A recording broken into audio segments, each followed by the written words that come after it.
1974 राजस्थान का एक सुनसान रेगिस्तान, पोखरण। जमीन के नीचे एक बम टिक टिक कर रहा था और एक सिग्नल के साथ बूम, पूरी दुनिया कांप गई। अमेरिका हैरान, पाकिस्तान डर गया, चीन को विश्वास नहीं हुआ, क्योंकि भारत ने सीक्रेटली एक ऐसी ताकत हासिल कर ली थी जिसके बारे में किसी को खबर नहीं थी। ये है भारत के सीक्रेट न्यूक्लियर प्रोग्राम की कहानी। बात है 1944 की। होमी जहांगीर भाभा, भारत के एक जीनियस साइंटिस्ट, ने एक लेटर लिखा। उस लेटर में उन्होंने एक सपना देखा था, एक ऐसा भारत जिसके पास खुद की न्यूक्लियर एनर्जी हो। 1947 में देश आजाद हुआ और नेहरू ने भाभा को बुलाया। बोलो क्या चाहिए? भाभा ने कहा, एटॉमिक एनर्जी कमीशन। नेहरू ने उसी वक्त हाँ बोली। 1948 में एटॉमिक एनर्जी एक्ट पास हुआ और भारत का न्यूक्लियर सफर शुरू हो गया, चुपचाप, अंदर ही अंदर। अब यहाँ एक ट्विस्ट है। भारत ऑफिशियली कहता रहा, हम न्यूक्लियर एनर्जी पीसफुल पर्पसेस के लिए यूज करेंगे, बिजली बनाएंगे, डेवलपमेंट करेंगे। लेकिन अंदर से एक काम चल रहा था। कनाडा ने 1956 में भारत को एक रिसर्च रिएक्टर दिया, साइरस। कंडीशन थी कि इसको सिर्फ पीसफुल काम में यूज करे। लेकिन भारत ने उसी रिएक्टर से प्लूटोनियम निकाला, वही प्लूटोनियम जो बाद में बॉम्ब में गया। अमेरिका को शक था लेकिन प्रूफ नहीं था और भारत चुपचाप अपना काम करता रहा।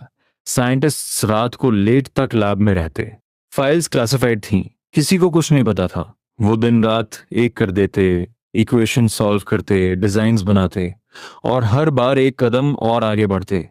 ये कोई सरकारी प्रोजेक्ट नहीं था, ये एक मिशन था, एक ऐसा मिशन जो पूरे देश की तकदीर बदलने वाला था।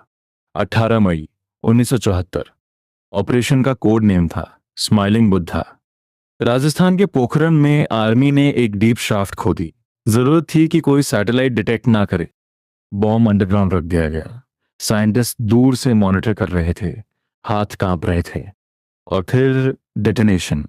8 किलोटन का न्यूक्लियर ब्लास्ट। जमीन हिल गई, डस्ट का एक बड़ा बादल उठा। इंदिरा गांधी को कोड मैसेज मिला, द बुद्धा इज स्माइलिंग।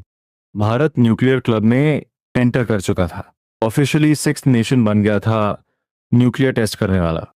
पूरी दुनिया स्तब्ध थी, किसी को यकीन नहीं हो रहा था कि भारत जैसा डेवलपिंग देश यह कर सकता है। लेकिन भारत ने कर दिखाया, चुपचाप, बिना किसी को बताए, बिना किसी की मदद के।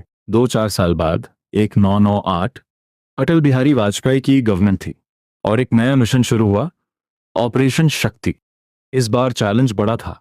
अमेरिकन सैटेलाइट्स 24/7 भारत को मॉनिटर कर रही थी, CIA कॉन्स्टेंटली वॉच कर रही थी। तो साइंटिस्ट ने एक जुगाड़ निकाला। वो रात को काम करते, कपड़े बदल के आर्मी यूनिफॉर्म्स पहनते ताकि सैटेलाइट से पहचान ना हो। 11 मई 1998, एक के बाद एक 3 न्यूक्लियर टेस्ट हुए। फिर 13 मई को 2 और, टोटल 5 टेस्ट्स।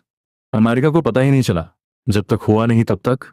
वाजपेयी ने प्रेस कॉन्फ्रेंस की, India is now a nuclear weapon state. CIA की बड़ी बेइज्जती हुई। उन्होंने खुद एडमिट किया, ये इंटेलिजेंस फेलियर था। आज भारत के पास एस्टिमेटेड 172 न्यूक्लियर वॉरहेड्स हैं।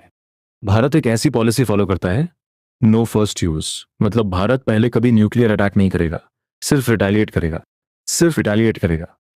एक देश जिसके पास 1947 में सिर्फ आजादी थी, उस देश ने अपने साइंटिस्ट की मेहनत से खुद को एक न्यूक्लियर पावर बना लिया। कोई सुपर पावर ने नहीं दिया, किसी ने नहीं सिखाया, खुद सीखा, खुद बनाया। यही है भारत की असली ताकत की कहानी।